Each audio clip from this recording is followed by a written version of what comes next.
فرمایا کہ زیادہ کھانا نہیں کھانا چاہیے، کہ آج جتنی بیماریاں آپ کو نظر آ رہی ہے یہ ساری بیماریوں کی اصل وجہ زیادہ کھانا کھانا ہے، اور کھانے کے اندر ایسی ایسی قسمیں آ گئی جس کے کھانے سے آج مرض بڑھتا جا رہا ہے۔ ہمارے ایک عالم صاحب بتا رہے تھے، ایک ملک کے اندر جانا ہوا، وہ ملک کے اندر ایسا ہوا کہ وہ جماعت گئی ہوئی تھی، تو عالم صاحب کارگزاری کے اندر بتا رہے تھے ہمارے یہاں کے جو ساتھی گئے تھے ان کو ہارٹ آ گیا۔ اب وہ ہارٹ کے ڈاکٹر کو ڈھونڈنے کے لیے جب نکلے تو پورے ملک کے اندر کوئی ڈاکٹر نہیں ملا، یعنی ہارٹ کا۔ تو فرمایا کہ یہاں کسی کو ہارٹ وغیرہ نہیں آتا کیا؟ تو بولے یہاں پر کسی کو ہارٹ نہیں آتا، ہارٹ کا ڈاکٹر بھی نہیں ہے یہاں پر، اور یہاں تک حیرت کی بات کہ کوئی بی پی اور شوگر کا ڈاکٹر بھی نہیں ہے وہاں پر، کیونکہ کسی کو بی پی اور شوگر بھی نہیں ہے۔ آج پورے یہاں کے خاص طور سے ہمارے یہ جو تلنگانہ کے جو ڈاکٹرز ہیں وہ یہ بتاتے کہ سب سے زیادہ بی پی اور شوگر کے جو پیشنٹ ہے وہ صرف یہاں پر اپنے تلنگانہ کے پاس ہے، حیدرآباد بھی آپ بول سکتے۔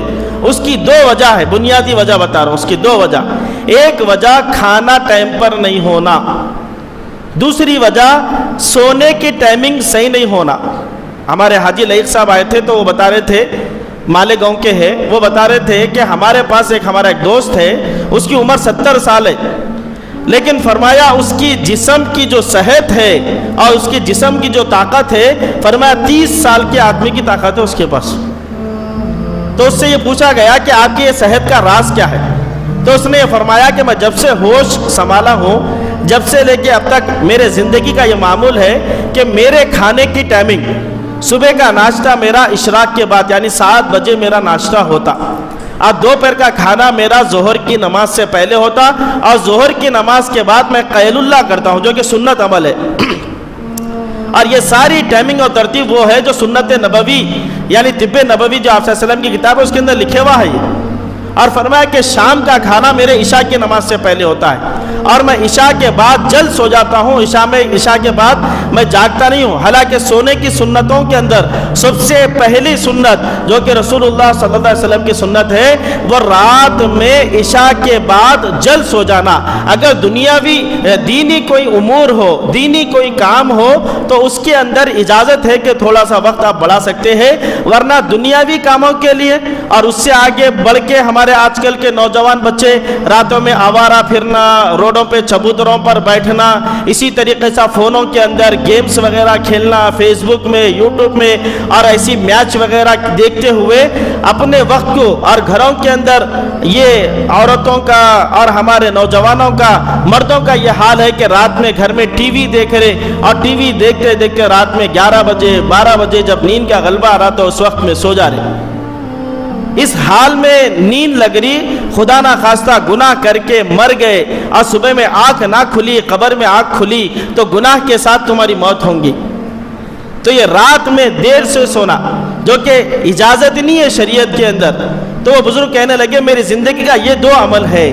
اصل چیز یہ ہے کہ کھانا ترتیب پہ آ جائے اور اسی طریقے سے سونا ترتیب پہ آ جائے۔ آج کل نوجوان بچے جوان ہونے سے پہلے بوڑھے ہو جا رہے، کمر کا درد شروع ہو جا رہا، ایک بکیٹ اٹھاتے ہوئے انہیں اتنا کھیل لے رہا نوجوان کہ بکیٹ پوری نہیں اٹھا سک رہا انہیں۔ پہلے کہ ہمارے جو بزرگاں تھے جوانی کیسی تھی، پھتڑ پھوڑ جوانی بول سکتے۔ آج کل کے جوانوں کی جوانی کیوں ایسا ہو جا رہی؟ راتوں میں دیر سے دیر تک جاگنا، فون کے اندر، ویڈیو کے اندر، اور روڈوں پہ چبوتروں پر وقت گزارنا، یہ ہمارے نوجوانوں کا۔ گھروں کے اندر ماں باپ ہے، ماں باپ سمجھداری سے سمجھائے بچوں کو، بیٹا رات میں آپ کی زیادہ سے زیادہ ٹائمنگ 10 بجے کی ہے، 10 بجے کے بعد آپ گھر کے باہر نہیں رہیں گے، یہ ماں باپ سمجھائے اپنے بچوں کو۔ تو یہ اصل صحت کا جو راز ہے وہ کھانا، اور کیونکہ یہاں پر ہمارے خاص طور سے حیدرآباد کے اندر شوگر اور بی پی کے جو پیشنٹ وغیرہ ہے وہ لوگ اپنے ہاتھوں سے اپنے ہلاکت میں ڈال لے رہے اپنے آپ۔ تو ہمارے مولانا بتا رہے تھے کہ وہ جماعت کی کارگزاری بتا رہا تھا بھائی کہ وہاں پر کوئی شوگر کا کوئی بی پی کا پیشنٹ ہی نہیں ہے اور کوئی ہارٹ کا ڈاکٹر ہی نہیں ہے۔ تو پورا تحقیق کرنے کے بعد یہ معلوم ہوا کہ یہاں پر ہارٹ کا ڈاکٹر کیوں نہیں ہے اور یہاں پر لوگوں کو ہارٹ وغیرہ کیوں نہیں آتا۔ تو تحقیق کرنے پر معلوم ہوا کہ پورے ملک کے اندر نہ بیکری ہے نہ مٹھائی کی دکان ہے، نہ بیکری ہے نہ مٹھائی کی دکان ہے. سب سے زیادہ جو بیماریوں کا گڑھ بن رہا ہے یہ میدا ہے, میدے کا جو آٹا ہے.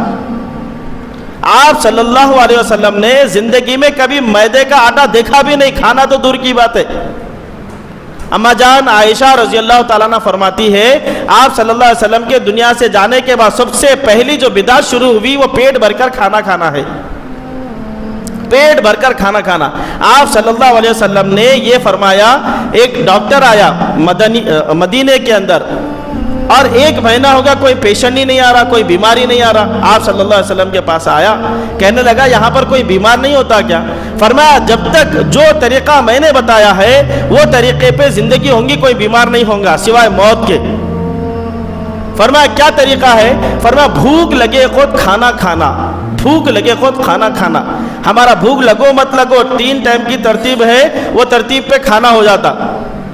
حالانکہ آپ صلی اللہ علیہ وسلم زندگی بھر آپ کا معمول تھا صبح میں کھاتے تو شام میں نہیں کھاتے, شام میں کھاتے تو صبح میں نہیں کھاتے. روزانہ آپ کا کھانا کتنے ٹائم کا ہوتا تھا؟ 1 ٹائم کا کھانا ہوتا تھا آپ صلی اللہ علیہ وسلم, 1 ٹائم کا کھانا.